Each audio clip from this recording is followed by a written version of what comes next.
Yo, Philly 254 living life. Back at it. All right. So we had a little weekend of a little technical test of the Texas Chainsaw Massacre. And if you're a fan of Dead by Daylight, or you at least like watching it, a lot of people just like watching Dead by Daylight, watch streamers play it and don't really play it themselves, they like it. This game is going to appeal to you. If you're interested in it, those type of games, again, this game will appeal to you. So I decided to check it out, the little technical test over the weekend. It was supposed to end on Sunday. I think they extended it to Monday.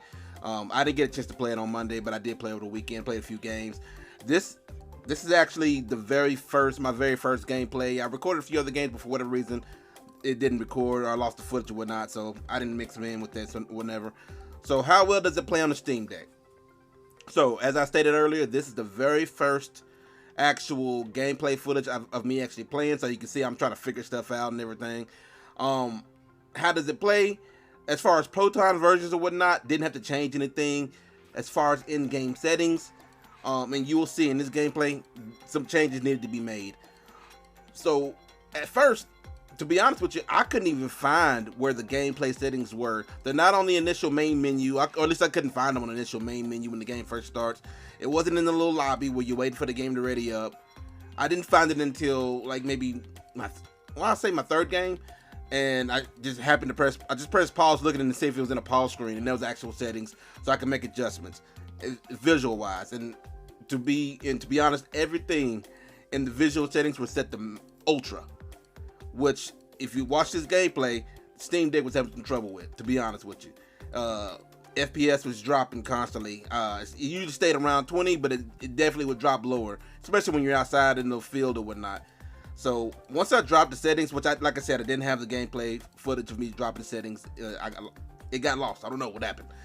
So once I dropped the settings from ultra to, I tried a couple of different versions, moderate and then just low, and things definitely did improve. Visually, things definitely improved. It got better.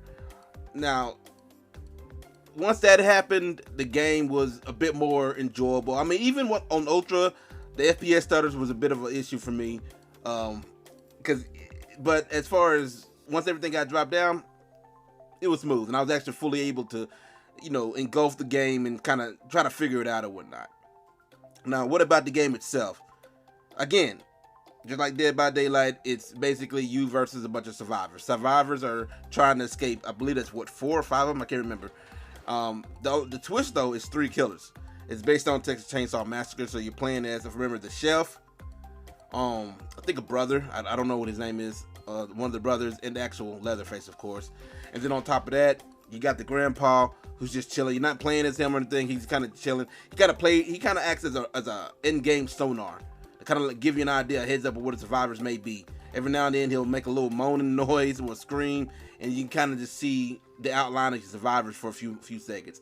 You can get there's little blood buckets. You can kind of get vials of blood from them and feed it to the grandpa, and then it increases the frequency in which he lets loose that little sonar, and it's of course the range, I believe, and it kind of helps you out a little bit.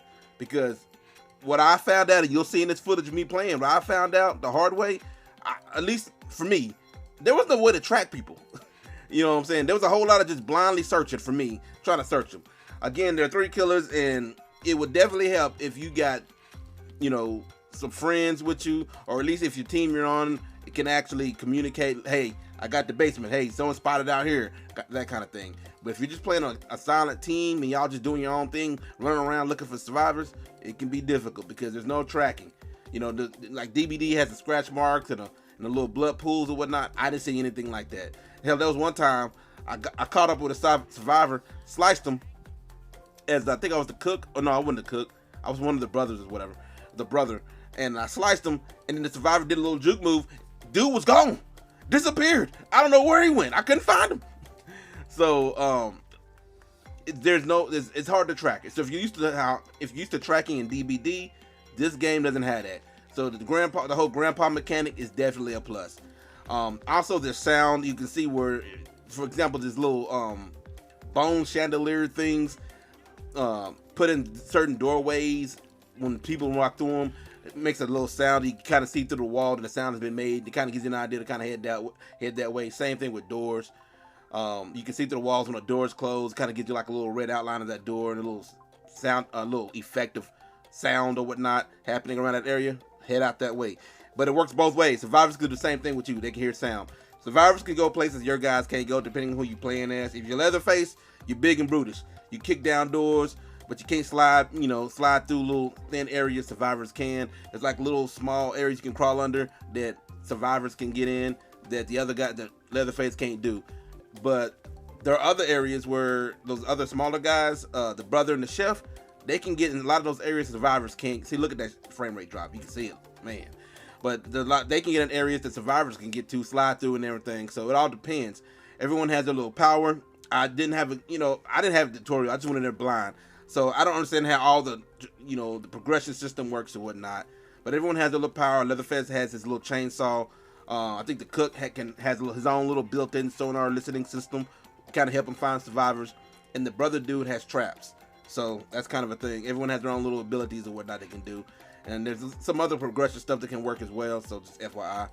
Overall, the little twist of having 3 killers versus, I think, with 4 survivors is actually pretty cool. I like that. You're not running solo.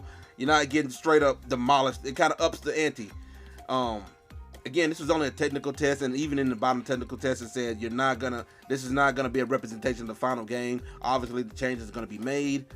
And hopefully, when the game comes out, it does pick up on popularity. I enjoyed it. So hopefully, when the game does come out, comes out, it picks up in popularity. Because right now, during the technical test, there'll be times, man, and this is the problem I had in the lobby.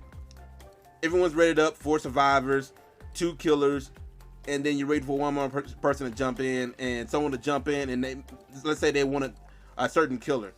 Well, someone else has the Leatherface already, so they'll just jump right back out and try to join another lobby.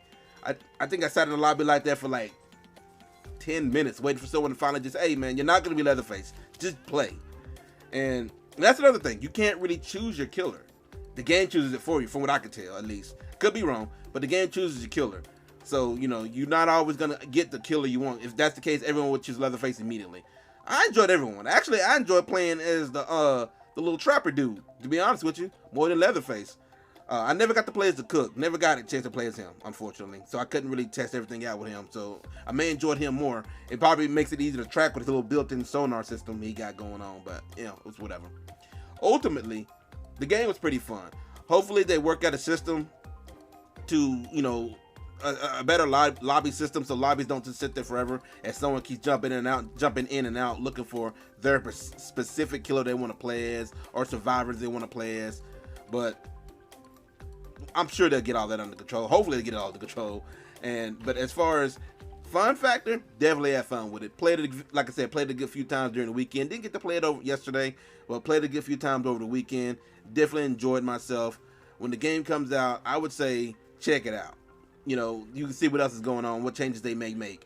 Like again, the lobby system, hopefully they kind of correct that. And I don't know, one thing that kept DBD fresh is Dead by Daylight DBD. Dead by Daylight fresh is they had a whole, they release new survivors, new killers periodically or whatnot. So that way the game never fully gets stale. Of course, new maps as well. I don't know how this game would kind of incorporate that. It probably can. I mean, I haven't watched the whole Texas Chainsaw series, so there's probably other people in the series you can use for killers and survivors or whatever. Hopefully they do incorporate something to kind of help the whole longevity of it, so that way we're not playing as the same 3 killers and the same 4 survivors or whatever, how many there are, every single time. After a while it would get a little old, but who knows. As far as I'm concerned, like I said, it was fun. And I'm looking forward to when it does come out. I might go ahead and, check it out when it does and see how it goes. I'll go ahead and let the footage run out, finish playing out here on this little video. But before I do that, if you like more Steam Deck news, walkthroughs, gameplays, lives, reviews, like and subscribe. Cruise through the playlist. And I'm out.